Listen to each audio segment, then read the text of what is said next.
Welcome back my YouTube channel R S second visit को आप सभी का स्वागत है आपके अपने चैनल पर। हम लोग आज एक नया टॉपिक लेकर के आए हैं जिसमें बात करेंगे टाइप्स ऑफ मैट्रिक्स, यानी टाइप्स ऑफ मैट्रिक्स की बात करेंगे। अभी हम लोगों ने थोड़ी देर पहले बात की थी कि मैट्रिक्स आखिरकार होती क्या है, डोनेट कैसे करते हैं, इसको नोटेशन कैसे होता है और इसके एलिमेंट्स क्या क्या होते हैं, इसको रिप्रेजेंट कैसे करते हैं, ये सारी चीजों पर हम लोगों ने अभी तक क्या किया था, डिस्कस किया है। अब हमारा पॉइंट है अगला, टाइप्स ऑफ मैट्रिक्स, यानी टाइप्स ऑफ मैट्रिक्स कितने टाइप का होता है ये चीजें देखना होगा और वो स्पेशली किस प्रकार से होता है, उसकी स्पेसिफिकेशंस क्या क्या होती है, डेफिनेशंस क्या होती है, एग्जांपल्स क्या होता है, उनको बेसिस करके हम लोग आगे बात करने वाले हैं। यानी कि पहला टाइप ऑफ मैट्रिक्स में पहला मैट्रिक्स है रो मैट्रिक्स। पहला मैट्रिक्स क्या है? रो मैट्रिक्स है। अब रो मैट्रिक्स होता क्या है? यानी ऐसी मैट्रिक्स जिसमें केवल रो दिया हुआ हो, यानी कि वन रो हो, कॉलम कोई भी हो सकते हैं, वन रो हो और कॉलम कोई कितने भी हो सकते हैं, मतलब A11, A12, A13, A14 dot dot A1n। यानी कि क्या कह सकते हैं, रो मैट्रिक्स किसको कहते हैं? रो मैट्रिक्स किसको कहते हैं? ऐसी मैट्रिक्स जिसमें सिंगल रो हो और कॉलम क्या हो, अनंत हो सकते हैं, इनफाइनाइट हो सकते हैं, n कॉलम हो सकते हैं या फाइनाइट हो सकते हैं। यानी कॉलम कई हो लेकिन रो कितने होने चाहिए? सिर्फ एक रो होना चाहिए। दैट्स कॉल्ड इज अ पंक्ति आव्यूह, यानी कि रो मैट्रिक्स कहलाता है। क्या कहलाता है? रो मैट्रिक्स कहलाता है। ये बात समझ में आ गई। नेक्स्ट पॉइंट है या नेक्स्ट टाइप है इसका कॉलम मैट्रिक्स। हम लोगों ने क्या बताया कि रो मैट्रिक्स में केवल एक रो होगी, कॉलम कई हो सकते हैं। क्या है? रो मैट्रिक्स में एक रो एक होगी और कॉलम कई हो सकते हैं। लेकिन जब कॉलम मैट्रिक्स की बात करते हैं तो कॉलम एक होगा और रो क्या होंगे? कई सारे हो सकते हैं। ऐसा एग्जांपल समझने की कोशिश करेंगे कि आखिरकार ये बनेगा कैसे। जैसे कोई मैट्रिक्स दे दिया गया 1 2 3 4, ये क्या हो गया? कितने ऑर्डर की है? ये बन गई 4 क्रॉस 1, यानी कि कॉलम कितने हैं इसमें? 1 है। कितने कॉलम है? 1 कॉलम है और रो कितनी है? 4 है। बात समझ में आ गई। यानी कि आपका ये कैसा मैट्रिक्स बनेगा? ये बनेगा आपका कॉलम मैट्रिक्स बनेगा। कैसा मैट्रिक्स बनेगा? कॉलम मैट्रिक्स बनेगा। और दोनों में अंतर समझिए और यहीं पर हम लिख लेते हैं क्या? रो मैट्रिक्स को। और मान लो कोई A1, A12, A13 data A1n, यानी 1 क्रॉस n। अब समझने की बात यह है कि रो मैट्रिक्स और कॉलम मैट्रिक्स में डिफरेंस कितना होता है। अब समझे, ये आपकी कहलाएगी कॉलम मैट्रिक्स और ये कहलाएगी आपकी रो मैट्रिक्स। कॉलम मैट्रिक्स और रो मैट्रिक्स में चेंज क्या होता है, बस ये ध्यान देना है कि रो मैट्रिक्स में एक रो कॉलम कई हो सकते हैं और कॉलम मैट्रिक्स में एक ही कॉलम होगा लेकिन रो कई हो सकते हैं। रो आपकी इनफाइनाइट हो सकती है लेकिन कॉलम कितने होंगे? सिर्फ एक होगा। ये कॉलम मैट्रिक्स कहलाएगा और ये रो मैट्रिक्स कहलाएगा। दोनों में अंतर समझने के बाद अगले नंबर पर हम बात करते हैं शून्य रिक्त आव्यूह या शून्य आव्यूह, जिसको हम लोग इंग्लिश में कहते हैं एम्प्टी या नल मैट्रिक्स। अब कह दो सर एम्प्टी और नल मैट्रिक्स तो हम लोगों ने 11th की क्लास में पढ़ा था, सही में वही प्रॉपर्टी यहाँ पर अप्लाई करेंगे, बस अंदर थोड़ी कंडीशन चेंज हो जाएगी। तो शून्य या रिक्त आव्यूह की जब हम बात करते हैं, यानी कि नल मैट्रिक्स या जीरो मैट्रिक्स की जब हम बात करेंगे तो आखिरकार होगा कैसे? ऐसा नल मैट्रिक्स, ऐसी मैट्रिक्स जिसके ऑल एलिमेंट्स आर जीरो, ऐसी मैट्रिक्स जिसके all elements are zero, that's called is a null matrix या एम्प्टी मैट्रिक्स। कैसे? एज फॉर एग्जांपल, कोई 0 0 0 0 कितनी भी ऑर्डर की मैट्रिक्स है, कितने भी ऑर्डर की मैट्रिक्स है और उसके सारे एलिमेंट क्या हो रहे हैं? सारे एलिमेंट क्या हो रहे हैं? 0 हो रहे हैं। क्या हो रहे हैं? सारे एलिमेंट्स 0 हो रहे हैं। तब ऐसी मैट्रिक्स को हम क्या बोलते हैं? शून्य मैट्रिक्स, नल मैट्रिक्स या जीरो मैट्रिक्स बोलते हैं। इसके बाद अगला पॉइंट है इकाई यानी कि तत्समक अवयव, इसी को वेक्टर अवयव भी बोलते हैं। दिमाग में रखिएगा, इकाई अवयव, आइडेंटिटी अवयव और वेक्टर अवयव भी इसी को बोलते हैं।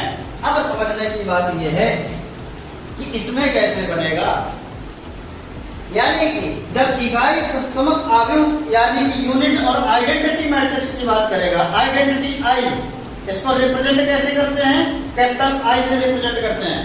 जब भी आइडेंटिटी मैट्रिक्स की बात करेगा तो इसको कैपिटल आई से रिप्रेजेंट किया जाता है।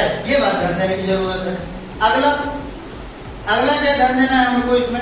अगला ध्यान ये देना है, ये जो आइडेंटिटी मैट्रिक्स है इसमें डायगोनल, लीडिंग डायगोनल यानी कि मुख्य विकर्ण, मुख्य विकर्ण कौन होता है? मान लो एक कोई मैट्रिक्स बन गई 1 2 3 4 5 6 7 8 और 9, ये कोई आपको 3x3 की मैट्रिक्स बन गई। अब इस 3x3 की मैट्रिक्स में लीडिंग डायगोनल कौन कहलाता है? ये आपका लीडिंग डायगोनल कहलाएगा, यानी कि A11 A12 सॉरी A22 और A33, यानी मैट्रिक्स का पहले रो पहले कॉलम का एलिमेंट और लास्ट यानी कि लास्ट रो और लास्ट कॉलम का एलिमेंट के साथ जो डायगोनल बनाएगा वह आपका लीडिंग डायगोनल यानी कि मुख्य विकर्ण कहलाएगा। अब बात करते हैं कि आखिरकार आइडेंटिटी मैट्रिक्स होती कैसी है। आइडेंटिटी मैट्रिक्स के लिए होने के लिए सबसे जरूरी चीज क्या है? डायगोनल वैल्यू ऑलवेज सेम होना चाहिए। डायगोनल वैल्यू कैसी होनी चाहिए? सेम होना चाहिए, यानी 1 0 0 0 1 0 0 0 1। आइडेंटिटी मैट्रिक्स के लिए बात करते हैं। आइडेंटिटी मैट्रिक्स के लिए सिंपल सी प्रॉपर्टी को दिमाग में रखना है। वो प्रॉपर्टी ये है कि आपका लीडिंग डायगोनल की वैल्यू ऑलवेज 1 होना चाहिए, यानी लीडिंग डायगोनल में वैल्यू हमेशा इक्वल होना चाहिए, यानी कि 1 होना चाहिए, 1 ही होना चाहिए और कोई डिजिट नहीं चलने वाला, ठीक है। और अपर ट्रायंगुलर और लोअर ट्रायंगुलर की वैल्यू कैसी होनी चाहिए? 0 होना चाहिए। अब पॉइंट ये आता है कि अपर ट्रायंगुलर और लोअर ट्रायंगुलर होता क्या है, आगे इसका टाइप है हम बताएंगे। तो यहाँ पर इतना समझिए कि लीडिंग डायगोनल की वैल्यू 1, अदर एलिमेंट्स आर 0। वो क्या कहलाता है? आपका इकाई तत्समक अवयव या यूनिट ऑफ या आइडेंटिटी मैट्रिक्स, इसी को वेक्टर मैट्रिक्स भी बोलते हैं, सदिश अवयव भी बोलते हैं, ठीक है। अगला है वर्ग अवयव, स्क्वायर मैट्रिक्स। जथा नाम तथा गुणा, वर्ग स्क्वायर। स्क्वायर मतलब जितना रो उतना कॉलम, जितना रो उतना कॉलम, जितना रो उतना कॉलम। दिमाग में रखिए, बार बार मैं रो कॉलम का जिक्र क्यों कर रहा हूं? जितना रो उतना कॉलम। रो मतलब रोना नहीं, रो मतलब रो मतलब पंक्ति, पंक्ति मतलब पंक्ति, ठीक। यानी कि आपको स्क्वायर मैट्रिक्स की जब बात करेगा तो नंबर ऑफ रो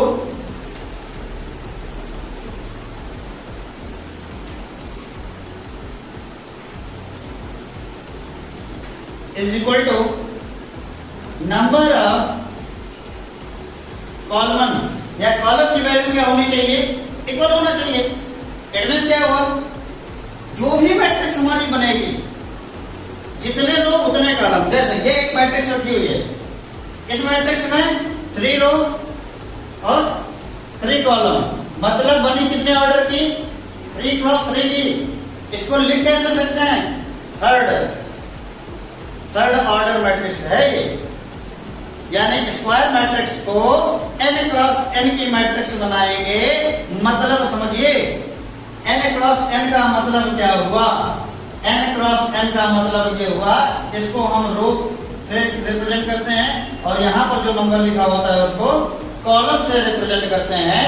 मतलब हुआ n और एन है, यानी कि number of row number of column दोनों सेम, मतलब n क्रॉस n ऑर्डर का मैट्रिक्स बना। और ऐसी मैट्रिक्स को nth ऑर्डर मैट्रिक्स बोलते हैं। क्या बोलते हैं? nth ऑर्डर मैट्रिक्स बोलते हैं। ये आपका कंप्लीट हुआ कौन? Square matrix. बात समझ में आ गई? अच्छा, पीछे जो हम लोगों ने आइडेंटिटी मैट्रिक्स की बात की थी, वो आइडेंटिटी मैट्रिक्स हमेशा एक स्क्वायर मैट्रिक्स पर ही लागू होती है, अदर जगह पर लागू नहीं होती है। अगर आपको कह दे कि क्षैतिज यानी कि हॉरिजॉन्टल मैट्रिक्स और वर्टिकल मैट्रिक्स पर अप्लाई करेगी, नहीं करेगी। रो मैट्रिक्स पर अप्लाई करेगी क्या डायगोनल मैट्रिक्स, आइडेंटिटी मैट्रिक्स? नहीं करेगी। कॉलम मैट्रिक्स पर आइडेंटिटी मैट्रिक्स लागू होगा क्या? नहीं होगा। बात समझिए। अगला पॉइंट है हमारा क्षैतिज आव्यूह। बोले तो हॉरिजॉन्टल मैट्रिक्स। हॉरिजॉन्टल मैट्रिक्स में होता क्या है करके, जब हॉरिजॉन्टल मैट्रिक्स की बात करेंगे, क्षैतिज आव्यूह जदा नाम तथा गुणा। क्षैतिज का मतलब होता है पैरेलल। किसके? जमीन। अब जमीन के पैरेलल कौन होता? ऐसे किया जाता है, ये एक्स एक्सिस जिसको क्षैतिज बोलते हैं और इसको ऊर्ध्वाधर बोलते हैं, है ना? तो एक्सिस क्षैतिज एक्सिस ही हो गया, ऊर्ध्वाधर एक्सिस ही हो। ठीक, तो अब जब क्षैतिज की बात करेगा तब कैसे करेंगे वो समझ लेते हैं। हॉरिजॉन्टल मैट्रिक्स जो रहेगा उसके लिए क्या कंडीशन बनेगी, वो ध्यान से समझना है आप लोगों को।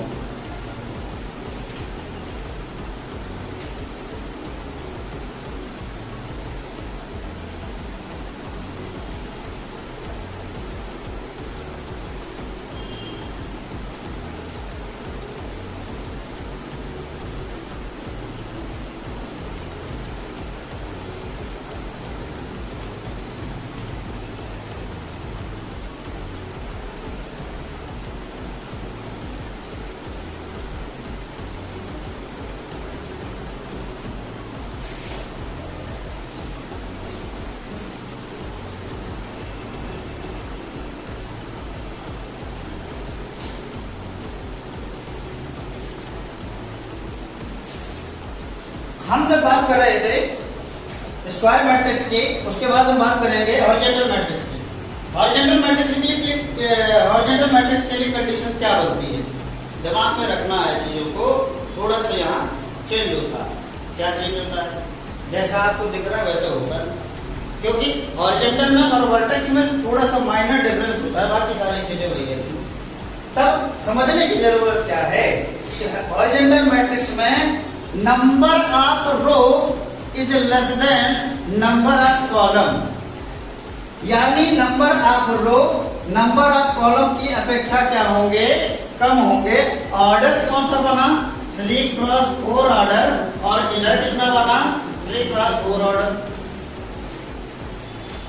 मतलब फिर से समझने की कोशिश करिए, ये जो मैट्रिक्स आपके पास दे रखी है ये कैसी मैट्रिक्स है, कैसे पहचानेंगे? जब हमारे पास कॉलम की संख्या ज्यादा हो, पंक्ति की संख्या कम हो, तब क्या कहलाता है? क्या कहलाता है? क्षैतिज आव्यूह या हॉरिजॉन्टल मैट्रिक्स कहलाता है। बात समझ में आ गया? इसके बाद ऊर्ध्वाधर आव्यूह की बात करते हैं, वर्टिकल मैट्रिक्स। वर्टिकल मैट्रिक्स में क्या होगा, अब बात करेंगे हम वर्टिकल की। अब दोनों में अंतर क्या होता है, दोनों में चेंज क्या होता है, ये भी ध्यान देना। हम लोग वर्टिकल मैट्रिक्स की बात कर रहे थे, पहले हम लोगों ने पढ़ा हॉरिजॉन्टल मैट्रिक्स। हॉरिजॉन्टल मैट्रिक्स में होता क्या था? हमने बताया था कॉलम की वैल्यू ज्यादा और नंबर ऑफ कॉलम ज्यादा, नंबर ऑफ रो कम। लेकिन वर्टिकल की जब बात करेंगे तब उल्टा हो जाएगा। क्या? कॉलम की नंबर कम और रो का नंबर ज्यादा। ये बनेगा आपका किसके लिए? हॉरिजॉन्टल। और ये बनेगा किसके लिए? वर्टिकल। एक्सिस की जब बात करेगा, क्षैतिज की बात करेगा, तो क्षैतिज में क्या होना चाहिए? रो नंबर ऑफ रो कम होना चाहिए देन किसके? नंबर ऑफ कॉलम के। और वर्टिकल में क्या होना चाहिए? नंबर ऑफ रो ज्यादा होना चाहिए नंबर ऑफ कॉलम से। बात समझे? नहीं समझे? समझे? आगे दोनों चीजों में अंतर क्लियर हो गया। आगे जब क्षैतिज यानी कि हॉरिजॉन्टल मैट्रिक्स की बात करेगा और वर्टिकल मैट्रिक्स की बात करेगा, ये कभी भी स्क्वायर मैट्रिक्स पर अप्लाई नहीं होगा। समझ में आ गया? डाउट एकदम क्लियर हो गया। आगे जब हम बात करेंगे विकर्ण आव्यूह, अब हम बात करेंगे किसकी? विकर्ण आव्यूह की। आखिर का विकर्ण आव्यूह होता क्या है? विकर्ण आव्यूह में हम लोग जब विकर्ण आव्यूह यानी कि डायगोनल मैट्रिक्स की बात करते हैं तो डायगोनल मैट्रिक्स का स्टेटमेंट क्या कहता है? डायगोनल मैट्रिक्स का सिंपल सा एक स्टेटमेंट है, वो ध्यान में रखना है। यानी कि डायगोनल को छोड़कर बाकी सारे एलिमेंट्स क्या होने चाहिए? जीरो होना चाहिए। अब कह दो सर जी आप पगला गए हैं, बोलेगे क्या है? बोलोगे सर आपने बताया था कि यूनिट ऑफ या आइडेंटिटी मैट्रिक्स में डायगोनल 1 1 होता है, वहां पर आइडेंटिटी मैट्रिक्स बनता है, बाकी सब जीरो होता है। अब यहाँ पर आप बता रहे हैं कि डायगोनल को छोड़ के बाकी सब जीरो होना चाहिए, तो बिल्कुल सही है। लेकिन आइडेंटिटी मैट्रिक्स के लिए मस्ट है कि 1 होना चाहिए, लेकिन डायगोनल मैट्रिक्स के लिए मस्ट नहीं है कि 1 होना चाहिए। सेम वैल्यू होना चाहिए, ये भी जरूरी नहीं है। यानी डायगोनल नॉन जीरो होना चाहिए और नॉन बाकी सारे एलिमेंट क्या होने चाहिए? जीरो होना चाहिए।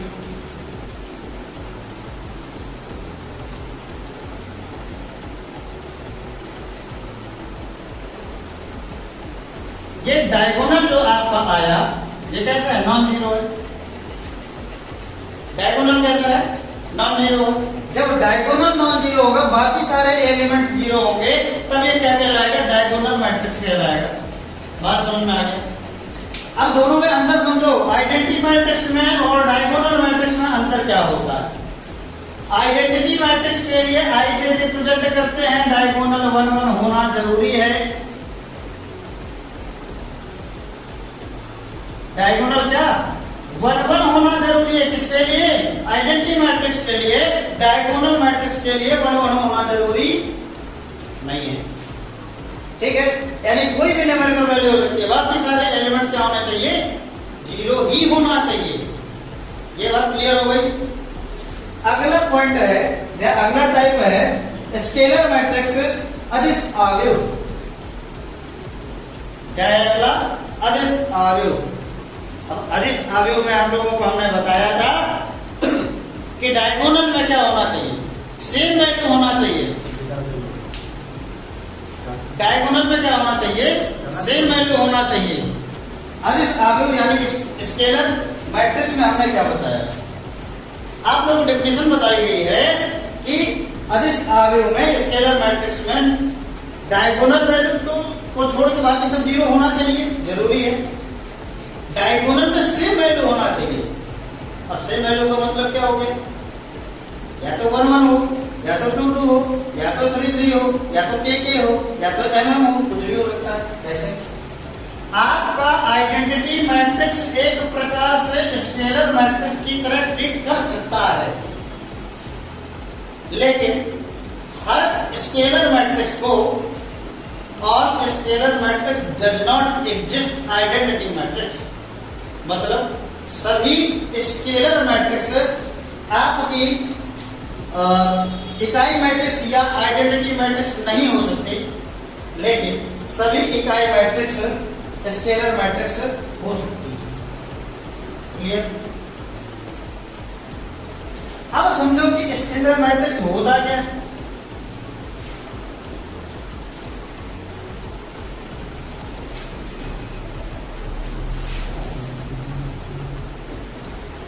स्केलर मैट्रिक्स के लिए हमने क्या बताया? सारी चीज यानी डायगोनल छोड़ के सारे एलिमेंट्स जीरो, कॉमन चीज। डायगोनल छोड़ के सारे element zero, diagonal same. Diagonal same का मतलब क्या? डायगोनल की जो वैल्यू आएगी वो कैसी होनी चाहिए? सेम होना चाहिए। यानी 3 3 है, डायगोनल सेम है, ये क्या हो गई? Diagonal matrix. ठीक, वो सॉरी स्केलर मैट्रिक्स।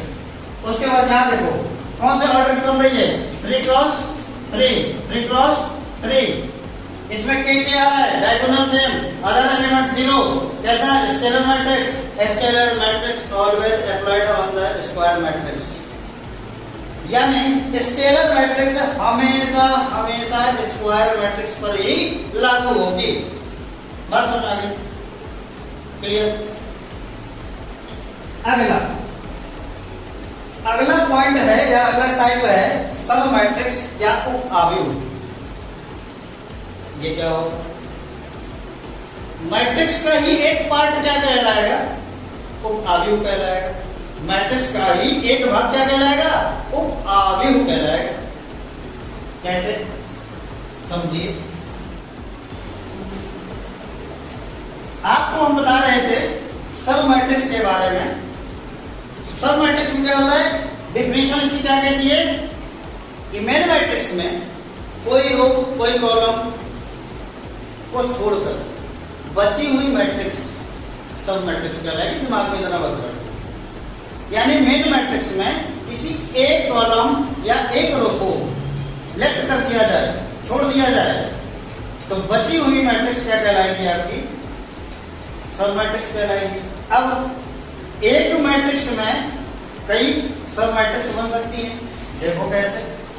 मान लो ये रो और ये कॉलम छोड़ दिया गया, तब बची मैट्रिक्स कौन? यानी ए कॉम्प्लीमेंट कह सकते हैं या ए डैश कह लो, तो कौन बचेगा? 5 4 7। एक बार ये रो और ये कॉलम छोड़ दिया जाए, तब क्या बचेगा? 3 5 6 7। फिर अगर ये कॉलम छोड़ दिया जाए, ये रो छोड़ दिया जाए, तब क्या बचेगी? 3 5 6 8। ये ट्विंस क्या हुआ? आप एक मैट्रिक्स से कई मैट्रिक्स को बना सकते हैं। समझने के लिए दिमाग में बस ये रखिए कि किसी रो किसी कॉलम को छोड़कर बची हुई मैट्रिक्स सब मैट्रिक्स कहलाएगी।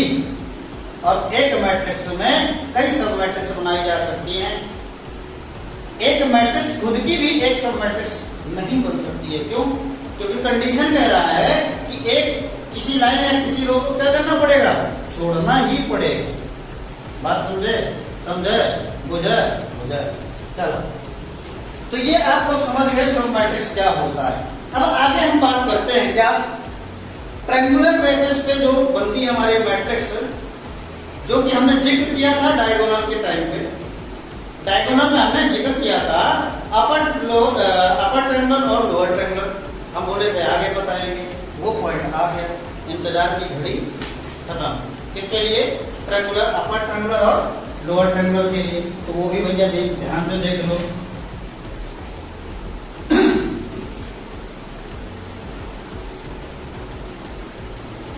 तमन्ना नहीं करोगे किसी को पाने की, चाहत कैसी, और चाहत हो जाए तो तमन्ना फिर कैसी? वो मिली है तो समझो इसको। कोई एक मैट्रिक्स है, समझेंगे? ये पॉइंट अच्छा है और यहीं से क्वेश्चन ज्यादा बनते हैं। और यही ऑपरेशन मेन ये दो लीड पॉइंट हैं। इन लीड पॉइंट से ही हमारी आगे मैट्रिक्स ज्यादातर सॉल्व होगी। अगर आपके पास A1 A12 A13 A14 A21 A22 A23 और A24 A31 A32 A33 और A34 A41 A42 A43 और A44।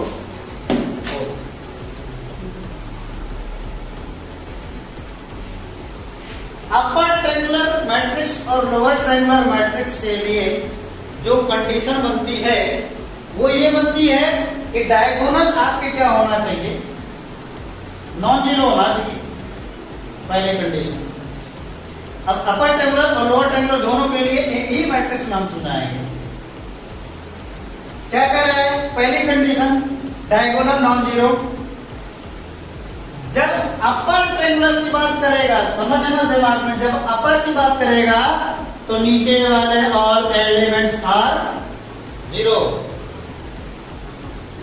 जब अपर ट्रायंगुलर मैट्रिक्स की बात करेगा तो डायगोनल छोड़ करके डायगोनल के नीचे जितने एलिमेंट्स हैं उनको 0 करना होगा।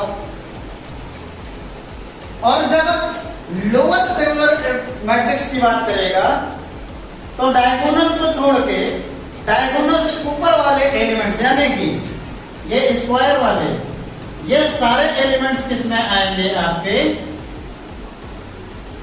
ये किसको रिप्रेजेंट करता है, लोअर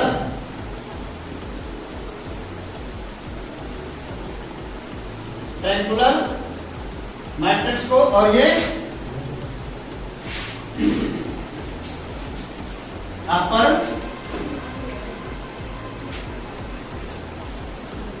ट्रायंगुलर मैट्रिक्स को। ठीक, इसके बाद दिमाग में ये रखना होगा, इन दोनों पॉइंट से बहुत ज्यादा क्वेश्चन पूछता है, तो एक बार और समझ लीजिए कि डायगोनल को छोड़कर नीचे वाले सारे एलिमेंट्स किसमें करेंगे 0, अपर में। उल्टा चल रहा है, अपर बोले नीचे 0, लोअर बोले तो ऊपर 0। लीडिंग कौन बनेगा, लीड कौन करेगा, कोऑर्डिनेट कौन करेगा इनका, डायगोनल। ठीक है, समझ में आया, बुझे।